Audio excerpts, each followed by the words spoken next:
So hello student, कैसे आप सभी लोग। मैं उम्मीद करता हूँ आप लोग अच्छे से होंगे। तो स्टूडेंट, आज हम लोग लेकर आ गए हैं रियल नंबर पार्ट 5, जिसमें कि हम लोग आज पढ़ने वाले हैं क्वेश्चन सेकंड क्वेश्चन से लेकर 5 क्वेश्चन में। अगर आपको कोई डाउट्स होंगे तो वो आज क्लियर हो जाएंगे। इससे पहले लेक्चर में मैंने एक्सरसाइज 1.1 के फर्स्ट क्वेश्चन को सॉल्व किया हुआ है। अगर उस क्वेश्चन को नहीं देखे हैं तो आप देख सकते हैं, इसका लिंक मैं डिस्क्रिप्शन में दे दूंगा या फिर वीडियो के एंड में आपके स्क्रीन पर वो वीडियो आपको दिख जाएगा, वहां से आप देख सकते हैं। तो मेरा नाम है शुभम मौर्य और आपका प्यारा सा ब्यूटीफुल सा चैनल यस एकेडमी। चलिए फर्स्ट सेकंड क्वेश्चन को हम लोग स्टार्ट करते हैं। क्वेश्चन नंबर सेकंड है, so that any positive odd integer is of the form 6q + 1 और 6q + 3 और 6q + 5 where q is some integer. यानी कि q यहां पर क्या है, इंटीजर है, और एनी पॉजिटिव ऑड इंटीजर यानी कि कोई भी पॉजिटिव हो और ऑड इंटीजर हो is of the form 6q + 1, यानी ये ऑड इंटीजर है। ऑड इंटीजर इसके फॉर्म में है तो ये इंटीजर होगा, या इसके फॉर्म में हो सकता है या इसके फॉर्म में हो सकता है। तो सबसे पहली बात ये है कि हम क्वेश्चन में ये समझ लें कि क्या ये हमारा ऑड इंटीजर है, ये ऑड इंटीजर है, ये ऑड इंटीजर है। तो चेक कर लेते हैं। तो सबसे पहले हम लोग लिख रहे हैं 6q + 1 को। q हमारा सब इंटीजर है, तो q सब इंटीजर है, तो 1 2 3 4 1 पुट करेंगे। 6 1 = 6 + 1 7 6 2 पुट करेंगे। 6 2 = 12 + 1 13। अच्छा चलिए, 6q + 3 रहता तो 6 1 = 6 + 3 9 6 2 = 12 3 15। तो इस तरीके से देख सकते हैं, ये भी हमारा क्या होगा, ऑड नंबर ही होने वाला है। तो हम लोग को कोई भी नंबर्स को ऑड नंबर के फॉर्म में शो करके दिखाना है। तो कोई भी नंबर्स क्या है, हम लोग जनरल नंबर एक ए मानेंगे, उसी को ऑड नंबर के फॉर्म में शो करके दिखाएंगे। चलिए, तो सॉल्यूशन हम लोग स्टार्ट करें। सॉल्यूशन में सबसे पहले हम लोग मान लेते हैं, ऐसे क्वेश्चन में ध्यान दीजिए, ऐसे क्वेश्चंस को मैंने अपने वीडियो पार्ट 3 में एक्सप्लेन किया हुआ है। एग्जाम्पल्स एक्सरसाइज 1.1 के पहले के कुछ क्वेश्चंस में, या फिर 4 क्वेश्चन हो, 3 क्वेश्चन हो, 2 क्वेश्चन, दूसरे और तीसरे क्वेश्चन में दूसरा और तीसरा क्वेश्चन आपको इस टाइप्स का मिल जाएगा। वहां से देखने के बाद आप इस क्वेश्चन को खुद से सॉल्व कर पाएंगे। तो आप पार्ट 3 लेक्चर भी देख सकते हैं, जिसमें फुल एक्सप्लेन किया गया है क्वेश्चन नंबर 2 से लेकर क्वेश्चन नंबर 4 तक एग्जाम्पल्स हैं एक्सरसाइज 1.1 से पहले के। चलिए इस क्वेश्चन को हम लोग स्टार्ट करते हैं। सबसे पहले ऐसे क्वेश्चन में हम लोग कोई एक पॉजिटिव इंटीजर मान लेते हैं, वो जनरल हमारा होगा नंबर। जैसे यहां पर देख सकते हैं, let a be any positive integer and b = 6। तो यहां पर 6 कहां से आ गया, हमने अपने मन से 6 नहीं माना है, क्वेश्चन में दे रखा है, यहाँ पर 6 दे रखा है। तो यहाँ पर मैंने जब पिछले एग्जाम्पल्स जब मैंने सॉल्व किया था, बताया था, वहां पर 3 था, कहीं पर 2 था। तो जब 3 यानी 2 था, एक जगह 4 था, तो यहाँ पर 6 है, तो वहां पर b = 2 माना था मैंने, 4 था तो b = 4 माना था, यहाँ पर 6 है तो b = 6 माना गया है। और यहाँ पर a तो सेम रहेगा, let a be any positive integer. हमने जैसे यहाँ पर कहा है एनी पॉजिटिव इंटीजर, तो हमने मान लिया let a be any positive integer, और b = 6 मान लिया है। अब देखिए b = 6 तो मान लिया, तो हम लोग यहाँ पर समझेंगे एक बात को कि हम लोग जब यूक्लिड डिवीजन लेमा अप्लाई करेंगे, तो यूक्लिड डिवीजन लेमा अप्लाई करेंगे तो वहां पर ये जो a जो है डिवाइडेंड का काम करेगा, b जो है डिवीजर का काम करेगा। तो हम लोग ये जानते हैं कि जनरल केस में डिवाइडेंट ग्रेटर देन होता है और डिवीजर स्मॉलेस्ट होता है, यूक्लिड डिवीजन लेमा जब हम लोग अप्लाई करते हैं तब। तो यहाँ पर a ग्रेटर देन होगा और b जो है यहाँ पर 6 है, यानी कि a जो है कहीं ना कहीं 6 से अधिक ही होगा, या फिर जो भी हो।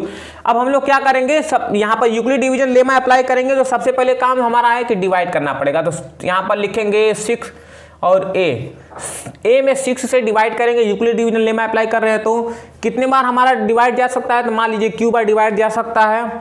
करेंगे क्या, इन दोनों का मल्टीप्लाई करेंगे तो हमारा आ जाएगा 6q, सब्ट्रैक्ट करेंगे तो मान लीजिए रिमाइंडर हमारा r बचेगा। ठीक, अब देखिए इसको जब वेरीफाई करते हैं हम लोग तो किस प्रकार से लिखते हैं। सबसे पहले डिवाइडेंट को लिखते हैं, तो डिवाइडेंट = लिखिए, ये डिवाइडेंट = डिवीजर, डिवीजर इनटू कोशिएंट, ये कोशिएंट, प्लस रिमाइंडर, तो ये प्लस रिमाइंडर। अब एक चीज आपको समझना होगा कि ये जो रिमाइंडर होता है डिवीजर से ग्रेटर नहीं हो सकता, रिमाइंडर हमेशा डिवीजर से स्मॉलेस्ट ही होगा और 0 से ग्रेटर होगा। तो यहाँ पर रिमाइंडर की कंडीशन है कि रिमाइंडर जो है 0 से बड़ा हो, 0 के इक्वल हो सकता है और 6 से स्मॉलेस्ट ही हो सकता है। अब देखिए यहाँ पर समझने वाली बात ये है कि आर की पास यहाँ पर क्यू क्या है, क्यू कोशिएंट का काम कर रहा है, यहाँ पर यही क्यू है और क्यू एक सब इंटीजर है, यानी कि ये एक प्रकार का इंटीजर है। अब यहाँ पर समझने वाली बात ये है कि आर की पॉसिबल वैल्यू क्या हो सकती है, आर की पॉसिबल वैल्यू क्या हो सकती है। तो आर वेरी कहाँ से कहाँ तक कर, आर की रेंज क्या है 0 to 6, आर की रेंज जो है 0 to 6 है, लेकिन यहाँ पर 0 भी उसमें शामिल है, 6 शामिल नहीं है। तो हम लोग यहाँ पर देख सकते हैं the possible value of remainder are equal 0 1 2 3 4 5, तो 0 से लेकर 5 तक आर की पॉसिबल वैल्यू हो सकती है। अब ये आर की पॉसिबल वैल्यू इतनी है तो हम लोग क्या करेंगे, हर एक वैल्यू रख कर एक ही वैल्यू निकालेंगे। तो 0 रखेंगे तो ए इक्वल टू 6q मिलना है हमको, जब यहाँ पर 1 रखेंगे तो ए इक्वल टू 6q + 1 मिलना है। यहाँ पर जब 2 रखेंगे तो 6q + 2 मिलेगा, यहाँ पर 3 रखेंगे तो 6q + 3 मिलेगा ए इक्वल टू, इसी तरह 4, इसी तरह 5। अब देखिए यहाँ पर समझने वाली बात ये है कि हमने इसके पहले अभी चेक किया है, यहाँ पर अभी हम लोग चेक किए थे कि 6q + 1 हमको ऑड मिल रहा था, ये भी ऑड मिल रहा था, ये भी ऑड मिल रहा था, और ये हमको इवन मिल रहा था, ये तो इवन होगा ही, ये भी इवन होगा। तो हम लोग यहाँ पर लिख सकते हैं, सबसे पहले हम लोग समझ लेते हैं यहाँ पर Q क्या है, तो वेयर Q कोशिएंट, Q क्या काम कर रहा है, Q कोशिएंट का काम कर रहा है। चलिए यहाँ पर अब आंसर पे हम लोग आते हैं कि how ever A is odd, जबकि हम लोग समझ सकते हैं कि ए हमारा क्या है, ऑड है। अब जब ए ऑड है तो वो किस फॉर्म का होना चाहिए, तो यहाँ पर जब ए ऑड है तो कैन नॉट बी 6q और 6q + 2 और 6q + 4, तो ए 6q + 2 6q + 4 हो ही नहीं सकता है, क्योंकि 6q और 6q + 2 6q + 4 जो होता है वो एक प्रकार का क्या होता है, इवन नंबर होता है। आप समझ भी सकते हैं, यहाँ पर 1 पुट करेंगे तो 6 1 6, 6 एक इवन नंबर है, यहाँ पर 6 1 6 + 2 8 हो जाएगा, इवन नंबर है। यहाँ पर 6 1 6 + 4 10 हो जाएगा, इवन नंबर है। यहाँ पर ब्रैकेट में लिख दिएगा since they are divisible by 2, वो 2 से डिवाइड हो जाएंगे, जिसके वजह से ये तो ए हो ही नहीं सकता, यानी कि ये ऑड नंबर हो ही नहीं सकता। तो any odd integer therefore any odd integer is of the form 6q + 1 और 6q + 3 और 6q + 5। ये बिल्कुल क्लियर है और यही हम लोग का आंसर है, ये प्रूफ हो चुका है। तो वीडियो को पॉज करें और नोट करें, कॉपी कलम लेकर आप लोग पढ़ने बैठा कीजिए, क्योंकि यहाँ पर वेरी इंपॉर्टेंट में हर एक लेक्चर में लेकर आता हूं आपके लिए। नोट कर लिया, मिटा दें, ओके। तो चलिए क्वेश्चन नंबर 3 को देख लेते हैं हम लोग। क्वेश्चन नंबर 3 है, any army contingent of 616 members is to march behind an army band of 32 members in a parade. कह रहा है कि आर्मी के कंटिजेंट, कोई आर्मी का कंटिजेंट है आप 616 मेंबर्स टू मार्च, जुलूस में है, बिहाइंड पीछे, बिहाइंड मींस पीछे पीछे, an army band of 32 members in a parade. Parade में 32 मेंबर्स हैं, परेड में the two group are to march, 2 group का जुलूस जो है इन द सेम मेंबर्स का है ऑफ कॉलम, जिसमें कि कॉलम सेम है, सेम मेंबर्स और सेम मेंबर्स ऑफ कॉलम। चलिए, what is the maximum number of column in we they can march. हमको सॉल्व ये करना है कि जो 2 कॉलम्स हैं, सॉरी जो 2 मार्च हैं, यानी कि 2 जुलूस हैं जिसमें कि मेंबर्स सेम हैं, उनमें हम लोग मैक्सिमम नंबर ऑफ कॉलम्स क्या देख सकते हैं। ठीक है, तो ऐसे क्वेश्चंस के लिए आपको डायरेक्टली एचसीएफ पे माइंड जाना चाहिए। आप एग्जाम अपने एक्सरसाइज से पहले के एग्जाम्पल नंबर 4 को देख सकते हैं, सेम ऐसे ही कुछ क्वेश्चंस हैं, वहाँ पर बर्फी के एग्जाम्पल दिए हुए हैं, जिसमें कि आपको क्वेश्चंस को पढ़ते ही मुंह में पानी आ जाएगा। सबसे पहले आपको लगेगा कि पहले बर्फी खाया जाए फिर पढ़ाई किया जाए। चलिए इस क्वेश्चन पे बात करते हैं। सॉल्यूशन, द एचसीएफ 616 एंड 32, 616 और 32 का हम लोग सबसे पहले एचसीएफ ही निकालेंगे। Will give the maximum number of the column in which they can march. March में हमको बता देगा कि मार्च का मतलब ये नहीं, आप वो मार्च मत समझिए जनवरी फरवरी, नहीं नहीं नहीं नहीं, ये जो मार्च है ये जुलूस, इसका मतलब होता है जुलूस होता है।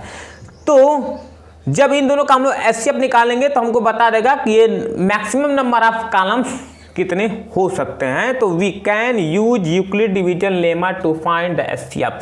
यूक्लिड डिवीजन लेमा आपको अच्छे तरीके से समझना है तो आप वीडियो लेक्चर नंबर पार्ट 1 देख सकते हैं, जिसका भी लिंक आपको डिस्क्रिप्शन में मिल जाएगा। इन दोनों का एचसीएफ हम लोग निकालेंगे। सबसे पहली बात, इन दोनों में ग्रेटर कौन है, ग्रेटर ये तो ये डिवाइडेंट, और स्मॉलेस्ट कौन है तो ये डिवीजर हो जाएगा। तो रूल क्या है, यहाँ पर 6 1 6 लिखेंगे, 32 से डिवाइड करेंगे। अब ये डिवाइडेंट है, ये डिवीजर है, डिवाइड करेंगे कितने बार जाएगा, सबसे पहले 1 बार जाएगा, 32 सब्ट्रैक्ट करेंगे, 11 11 2 जाए 9, यहाँ पर 5 में 2, उसके बाद क्या करेंगे 6 उतारेंगे, उसके बाद कितने बार भाग जाएगा, तो मान लीजिए 9 बार जाएगा। इसका इसमें मल्टीप्लाई किया जाए कितना आने वाला है, तो मेरे ख्याल से 288 आएगा, आप मल्टीप्लाई कर लीजिएगा। अब हम लोग सब्ट्रैक्ट करते हैं तो क्या मिलने वाला है, इसमें से इसको किया तो ये कैरी दिया 16 हो गया, 16 में से 8 घटाए 8 मिल गए हमको दुम दुम। उसके बाद हम लोग क्या करेंगे, यहाँ पर देख सकते हैं यहाँ पर 8 9 था तो 8 हो गया, 8 में से दिया 0, इसमें 2 में से 2 दिया 0, 8 बचा हम लोगों को। यूक्लिड डिवीजन लेमा के अनुसार हम लोग क्या करते हैं, सबसे पहले डिवाइडेंट को लिखते हैं, डिवाइडेंट को लिख दिया, उसके बाद हम लोग इक्वल टू में डिवीजन लिखते हैं, लिख दिया, उसके बाद हम लोग यहाँ पर क्वोशिएंट लिख दिया, उसके बाद रिमाइंडर। तो ये कुछ इस तरीके से हम लोग को देखने को मिल जाता है। तो 616 यहाँ पर देख सकते हैं डिवाइडेंट 616, उसके बाद डिवीजर, उसके बाद क्वोशिएंट, उसके बाद प्लस में रिमाइंडर।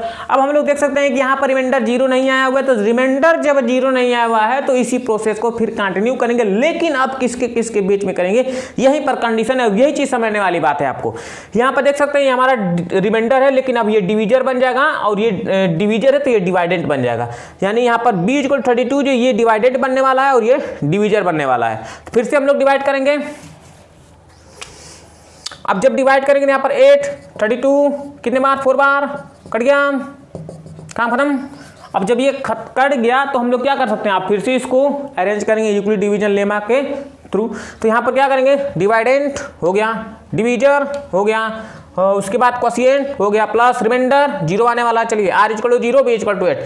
अब देखिए रिमाइंडर 0 आ चुका है, जब रिमाइंडर 0 आ चुका है तो इस केस में जो डिवीजर होता है इस स्टेज पर, उसी को हम लोग क्या बोल देते हैं, एचसीएफ ऑफ बोथ नंबर, जिस नंबर का आपने निकाला था। चलिए द एचसीएफ ऑफ 616 एंड 32 = 8। तो हम लोग का पता चल चुका है कि कितने कॉलम्स होंगे, maximum 8। Therefore they can March in 8 columns each. चलिए वीडियो को पॉज कीजिए और फटाफट नोट कीजिए। नोट कर लिया, स्क्रीनशॉट भी ले सकते हैं आप। हो गया, मिटा दें। तो चलिए हम लोग अगले क्वेश्चन की तरफ बढ़ते हैं, और अगला क्वेश्चन आप लोग थोड़ा सा ध्यान से समझिएगा, क्योंकि क्वेश्चन जो है बहुत ही इंपॉर्टेंट है और इस क्वेश्चन पेपर में आते रहते हैं। क्वेश्चन नंबर 4 है, use Euclid's division lemma to show that square of any positive integer is either of the form 3q और 3m और 3m + 1 for some integer m के लिए यहाँ पर है। क्वेश्चन ये कर रहा है कि यूक्लिड डिवीजन लेमा का यूज करते हुए हमको शो करना है कि कोई भी पॉजिटिव इंटीजर है उसका जब आप स्क्वायर करते हैं, जब स्क्वायर करेंगे तो आइदर फॉर्म ये 3m के फॉर्म में होगा और 3m + 1 के फॉर्म में होगा, सम इंटीजर m के लिए। आई होप क्वेश्चन समझ में आया होगा। अगर क्वेश्चन समझ में आएगा तो सॉल्यूशन की तरफ बढ़ते हैं, नहीं तो फिर वीडियो को थोड़ा सा पीछे कीजिए और क्वेश्चन को अच्छे तरीके से समझ लीजिए। चलिए, तो क्वेश्चन के अनुसार हमको एनी पॉजिटिव इंटीजर का स्क्वायर करना है, तो सबसे पहले एनी पॉजिटिव इंटीजर हमको लेना पड़ेगा कि वो इंटीजर है क्या। ठीक है, तो मान लेते हैं एक जनरल टर्म मान लेते हैं कि let a b any positive integer, a b any positive integer and b = 3। अब ये b = 3 आप सोच रहे होंगे, आपके माइंड में आ रहा होगा तो b = 3 सर ने कहाँ से लिया है। तो हर क्वेश्चन में मैं बता रहा हूँ कि ऐसे जो क्वेश्चंस होते हैं उनमें जो इंटीजर के बगल में होता है उसी को हम लोग b मान लेते हैं, तो b = 3 यहाँ पर ले लिया गया। अब करते क्या है कि a और b दोनों के बीच में यूक्लिड डिवीजन लेमा को अप्लाई करते हैं, उसके बाद जो वैल्यू आती है उसको हम लोग लिखते हैं। तो a और b, a हमारा क्या है, बगल में देख लीजिए, ए हमारा डिवाइडेंट है क्योंकि ये ग्रेटर ही होगा, और बी हमारा 3 है, ये फिक्स है। तो जब बी 3 है तो ये हमारा डिवीजर होगा, तो 3 से डिवाइड कर दें तो क्यू बार मान लीजिए भाग चला जाएगा, और तब इन दोनों का मल्टीप्लाई किया जाएगा। मल्टीप्लाई किया कितना आएगा, 3 आने वाला है। उसके बाद सब्ट्रैक्ट करेंगे, सब्ट्रैक्ट करने में कितना आ जाएगा, तो मान लीजिए रिमाइंडर आपका आ रहेगा। अब देखिए इसको हम लोग यूक्लिड डिवीजन लेमा के थ्रू यहाँ पर राइट करेंगे, जो कि पहले से ही राइट किया हुआ है। इसको समझ लेते हैं किस प्रकार से राइट करते हैं। तो यहाँ पर ये हमारा हो गया डिवाइडेंट, वेरिफिकेशन है, equal to divisor into remainder plus quotient plus remainder. तो इस प्रकार से हम लोग कुछ लिखते हैं यूक्लिड डिवीजन लेमा से इस वैल्यू को फॉर सम इंटीजर q, कुछ इंटीजर्स q के लिए, then the positive value of r। आप देखिए यहाँ पर समझ सकते हैं कि r की पॉजिटिव वैल्यू क्या हो सकती है। r जो है 3 से ग्रेटर नहीं हो सकता है, क्योंकि अगर ये 3 से ग्रेटर हो जाएगा तो भाग चली जाएगी। आप समझ रही है, तो बचपन से आप पढ़ते हुए आ रहे हैं। तो r जो है हमेशा डिवीजर से छोटा ही होता है। तो r के लिए कंडीशन हो चुका है कि r जो है हमारा 0 से बड़ा या 0 के बराबर हो सकता है, लेकिन 3 से छोटा होगा। 0 से बड़ा तो हो ही सकता है, लेकिन रिमाइंडर कभी माइनस में नहीं मिलता है, आप ध्यान में रखिए। चलिए आगे हम लोग चलते हैं। तो r की पॉसिबल वैल्यू क्या हो सकती है, r की पॉसिबल वैल्यू 0 1 2, 0 से स्टार्ट कीजिए, 0 1 2, 3 नहीं हो सकता क्योंकि 3 हो जाएगा तो एक बार भाग चली जाएगी।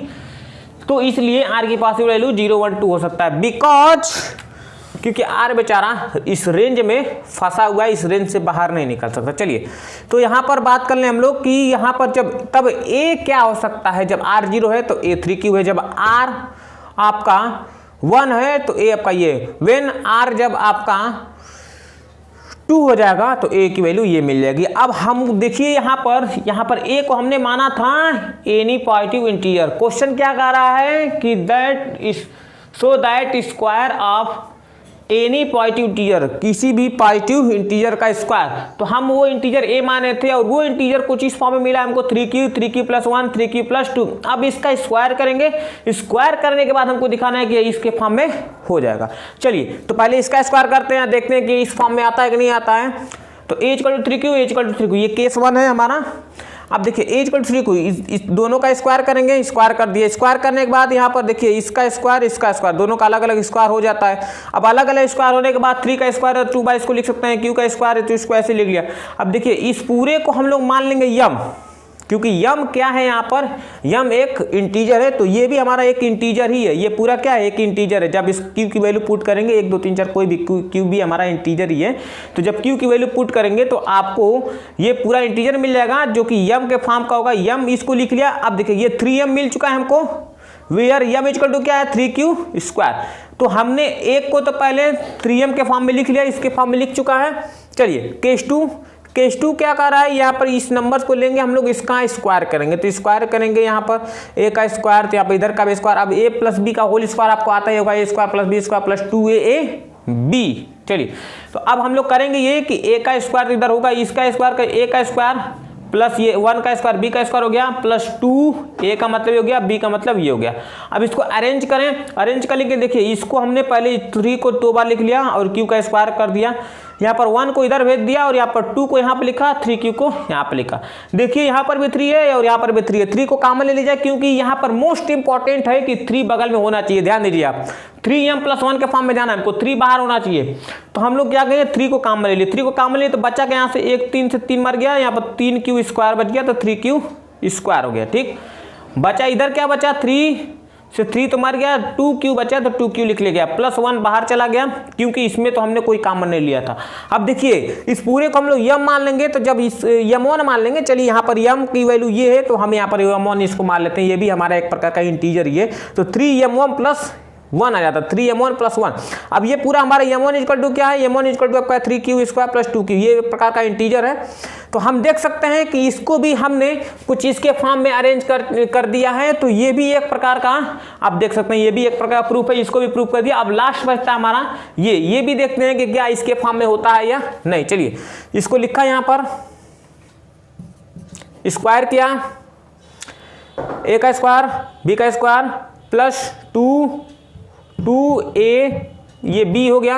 अब क्या करेंगे, अरेंज करेंगे, इसको लिखेंगे कुछ स्क्वायर 3 × 3, इसको q², यहाँ पर 2 जा 4 यहाँ पर लिख लिया गया, यहाँ पर 2 जा 4 यहाँ पर लिख लिया गया, ये 3q यहाँ पर है। अब देखिए यहाँ पर 4 को हमने लिखा, लास्ट में 1 होना चाहिए तो 4 को लिख लिया, 3 + 1 लिख सकते हैं, बाकी सब सेम है। उसके बाद क्या किया, हर जगह देखिए यहाँ पर 3 है, यहाँ पर 3 है, यहाँ पर 3 है, तो 3 को काम में ले लिया गया, 3 को काम में ले लिया गया। तो जब 3 को काम में ले लिया गया तो यहाँ पर आप देख सकते हैं कि 3 को काम में ले लिया, तो यहाँ पर ये तो 3 से 3 मर गया, तो यहाँ पर क्या बचा, 3q² बच गया, ठीक, प्लस यहाँ पर 4 से 4, यहाँ पर देखिए 3 से 3 मर गया तो 4q बच चुका है, यहाँ पर 3 से 3 काम खत्म, यहाँ पर 1 बचा, +1 बाहर निकल जाएगा क्योंकि उसमें से कोई हमने चीज कॉमन नहीं लिया है। अब यहाँ पर देख सकते हैं इस पूरे को हम लोग मानेंगे m2।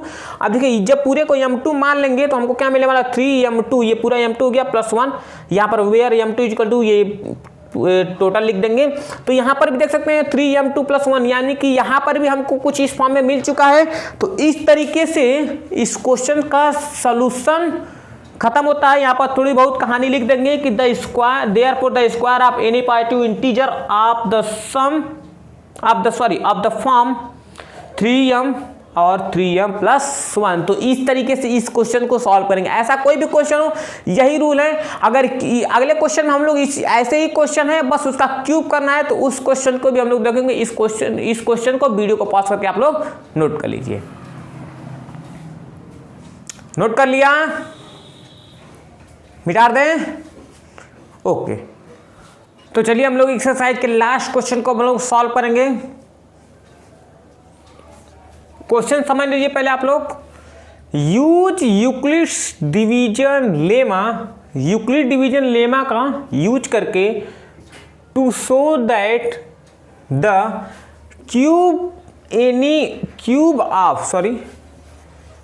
Cube of any positive integer, किसी भी पॉजिटिव इंटीजर का cube is of the form 9m + 1 और 9m + 8 के रूप। बिल्कुल जो भी पिछला क्वेश्चन आपने देखा है, सेम ऐसे ही क्वेश्चंस हैं।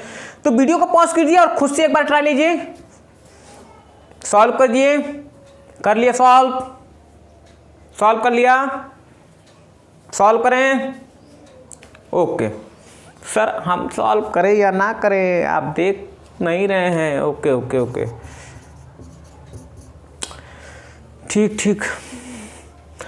तो यहाँ पर सबसे पहले ऐसे क्वेश्चंस में हम लोग क्या करते हैं कि यहाँ पर कह रहा है कि एनी पॉजिटिव इंटीजर का क्यूब कीजिए। तो एनी पॉजिटिव इंटीजर सबसे पहले वो हो क्या सकता है, तो हम मान सकते हैं उसको ए जनरल टर्म्स में।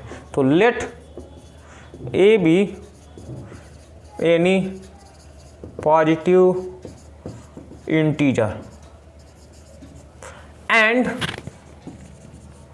b = क्या मानेंगे आप, क्या माना जाएगा, 9। जी हाँ, 9 भी आप मान सकते हैं, लेकिन यहाँ पर 3 से काम चल जाएगा क्योंकि जब 3 का हम लोग क्यूब करेंगे तो 3 × 3 = 9 और 3 × 3 = 9 और 9 × 3 = 27 मिल जाएगा, उसमें से 9 कॉमन ले सकते हैं। तो आराम से हमारा ये काम बन जाएगा। इसीलिए हम लोग यहाँ पर b = 3 ही मानेंगे, ज़्यादा इससे ऊपर नहीं जाने वाले हैं। अब देखिए a और b का मतलब 3, इन दोनों का यूज करके हम लोग यूक्लिड डिवीजन लेमा को अप्लाई करने वाले हैं। तो सबसे पहले क्या आने वाला है, तो हम लोग यहाँ पर टाइल a हमारा डिवाइडेंट है और हमारा 3 जो है डिवीजर है। डिवाइड करें तो 3 मान लीजिए क्यूब आ जाएगा, इन दोनों का मल्टीप्लाई 3q माइनस किया तो यहाँ पर हमको रिमाइंडर में r मिलने वाला है। तो अब क्या करेंगे, अब यूक्लिड डिवीजन लेमा को अप्लाई करके इस स्टेटमेंट को लिखेंगे, वेरीफाई करेंगे। क्या लिख सकते हैं, तो पहले डिवाइडेंट, तो सबसे पहले यहाँ पर लिख दें applying Euclid division lemma to किसके बीच में, a एंड 3 टू गेट क्या मिलता है देख लेते हैं। तो डिवाइडेंट a = डिवीजर, उसके बाद कोशिएंट प्लस रिमाइंडर। यहाँ पर देख सकते हैं, यहाँ पर ये जो स्टेटमेंट लिखा गया है फॉर सम इंटीजर क्यू के लिए, फॉर सम इंटीजर आपका क्या है, क्यू है, जो कि ग्रेटर देन है 0 से। चलिए इक्वल भी हो सकता है, बहुत बड़ी बात नहीं है।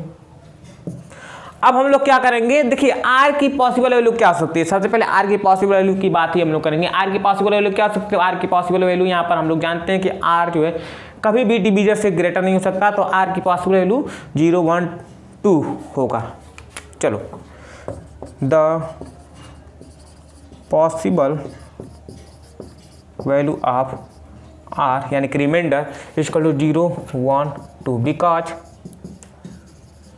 रेंज क्या है आर का, ग्रेटर देन 0 और इक्वल और लेस देन 3।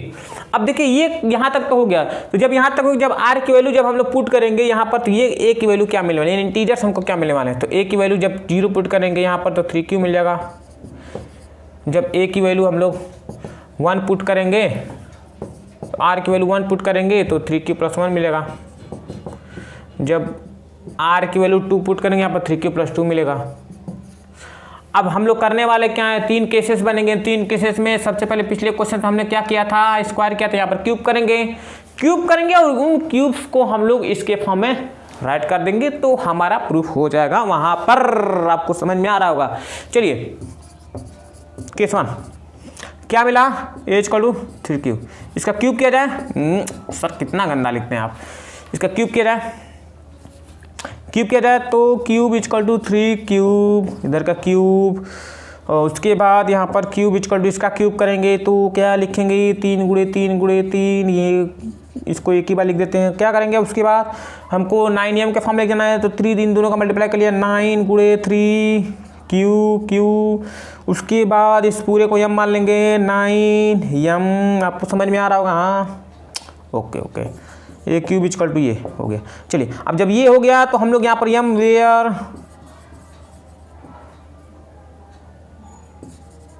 m = क्या है, m = 3q का क्यूब। समझ में आया। चलिए केस 2, अरे सर हम लोग कर लेंगे, एक बार देख लो। तो हम लोग सेकंड a =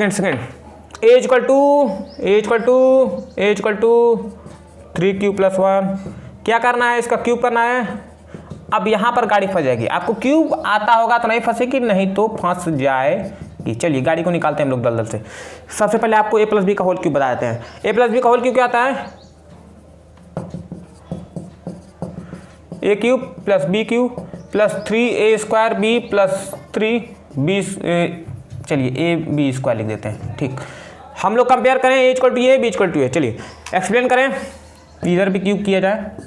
a³ = यहाँ पर क्या मिलने वाला है, तो इसका क्यूब प्लस इसका b का क्यूब प्लस 3a² b, तो 3a का मतलब ये है और इसका स्क्वायर भी करना है और b का मतलब 1 प्लस 3a का मतलब ये हो गया और b का मतलब 1 हो गया। चलिए हो गया। अब क्या करें, सिंपली सॉल्व करें इसको क्या लिखेंगे, आप समझ सकते हैं। इसको 3 बार लिखने से अच्छा है, इसको 3 बार लिखने से अच्छा 3 3 जा 9 लिख लें और एक 3 को यहाँ पर लिख लें।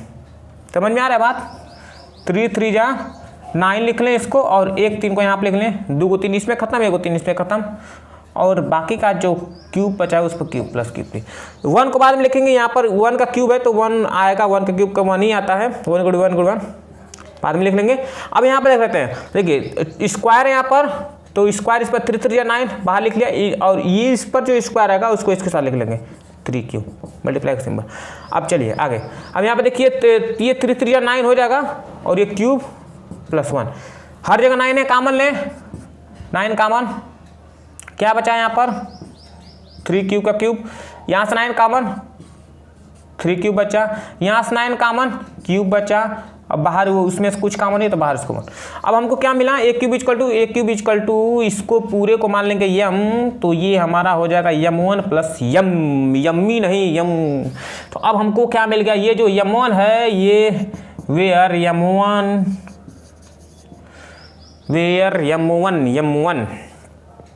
m1 ये पूरा हो जाएगा 3q प्लस क्यूब, इसी को हमने वो m1 माना था पूरे को। अब देखिए 9m1 + 1 आ गया इसके फॉर्म में। अब यहाँ पर ये m है, यहाँ पर m1 है, इससे कोई फर्क नहीं पड़ने वाला है। ये जो m1 है वो इसी का काम करने वाला है, क्योंकि ये भी एक प्रकार का इंटीजर है, ये भी एक प्रकार, ये फिक्स इंटीजर नहीं है, ये भी फिक्स इंटीजर नहीं है, तो हम कह ही नहीं सकते हैं। बात समझ रहे हैं। चलिए अब हम लोग अगला देख लेते हैं, इसको मिटा दें। केस 3 में हम लोग इसको इसका क्यूब करने वाले a equal to 3q plus 2 cube करें, क्यूब किया जाए। चलिए क्या होगा, इसका क्यूब कर रहे हैं हम लोग, तो क्यूब करेंगे तो a का क्यूब प्लस b का क्यूब, देखिए लास्ट में 8 लाना है हमको, यहाँ ध्यान 9m प्लस 8 इसके फॉर्म लाना है, क्यूब प्लस 3 एक स्क्वायर मतलब 3q का स्क्वायर गुणे b का मतलब 2 है, और प्लस 3b a ऐसे लिखते हैं और b का स्क्वायर होता है, यहाँ पर b का मतलब 2 का स्क्वायर। चलिए इसी को हम लोग एक्सप्लेन करते हैं। तो क्या मिला हमको यहाँ पर, जब इसको लिखेंगे तो इसको लिखेंगे, इसमें से 3 को 3 है तो 2 को 3 को ऐसे 9 कर लिया, और 1 को 3 यहाँ पर ऐसे हो गया, यहाँ पर ये क्यूब का क्यूब प्लस ये 2 को जब 3 लिखेंगे 2 इंटू 2 इंटू 2 इंटू 2 2 जा 4 2 जा 8 आ जाएगा, 8 को लास्ट में लिखेंगे, दिमाग पर रखे रहिए आप। और देखिए 3 3 जा 9 लिख दिया, और ये क्यूब का स्क्वायर, और ये जो 3 बचा है इसके आगे लिखेंगे, क्योंकि इसको हम लोग कॉमन 9 को आगे लिख दिया हमने, और 3 को बाद में लिखेंगे 3, और इसको क्यूब के ले लेंगे स्क्वायर। अब उसके बाद यहाँ पर देखिए 3 3 जा 9 कर लेंगे, 3 3 जा 9 कर लेंगे, पहले 9 कर लिया, बाकी 2 2 जा 4 इसके साथ, और लास्ट में जो बचा था 8 उसको हमने लिख दिया। ठीक, अब देखिए इस सब हर जगह से 9 कॉमन, 3 क्यूब, ये 9 कॉमन है तो 3 क्यूब स्क्वायर, प्लस यहाँ से 9 कॉमन है तो 4 क्यूब, और यहाँ पर 4 क्यूब, ये प्लस हमारा 8 है, तो लास्ट में हम लोग उसमें से कुछ कॉमन नहीं लिए तो 8, हम लोग इसको कुछ मान लें, चलिए इसको m2 मान लेते हैं 8। तो इस तरीके से हम लोग देख सकते हैं कि ये भी कंडीशन आप सेटिस्फाई कर चुके हैं। m2 इक्वल टू आपको मिल चुका है 3q plus 3q square,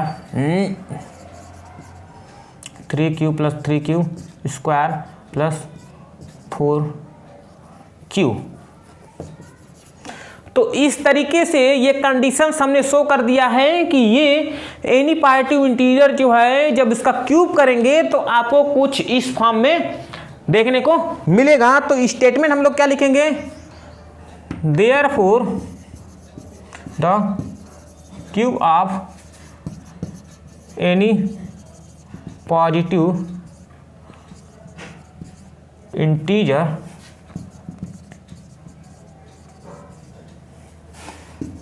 is of the form, किसके किसके फॉर्म में होता है, तो 9m plus 1 and 9m plus 8 के फॉर्म में होता है। मैं देख लेता हूँ आपको स्क्रीन पर दिख रहा है कि नहीं दिख रहा है उतना नीचे तक, तो दिख रहा है। क्वेश्चंस को वीडियो नोट कर लीजिए, वीडियो को पॉज करके क्वेश्चन को नोट कर लीजिए। नोट कर लिया, चलिए आई होप आपको आज का लेक्चर समझ में आएगा। आज का लेक्चर आपको समझ में आया तो वीडियो कर दीजिए एक लाइक। अगर आपको कहीं भी डाउट्स है इस क्वेश्चंस में तो उसको आप कमेंट्स में लिख सकते हैं, उसके रिप्लाई आपको दिए जाएंगे। और आपके स्क्रीन पर कुछ वीडियो दिख रहे होंगे जो कि इस पार्ट से पहले के कुछ वीडियो हैं, आप उसको देख सकते हैं, वेरी इंपॉर्टेंट वो वीडियो है। तो मिलते हैं अगले वीडियो में, तब तक पढ़ाई करते रहिए। All the very best.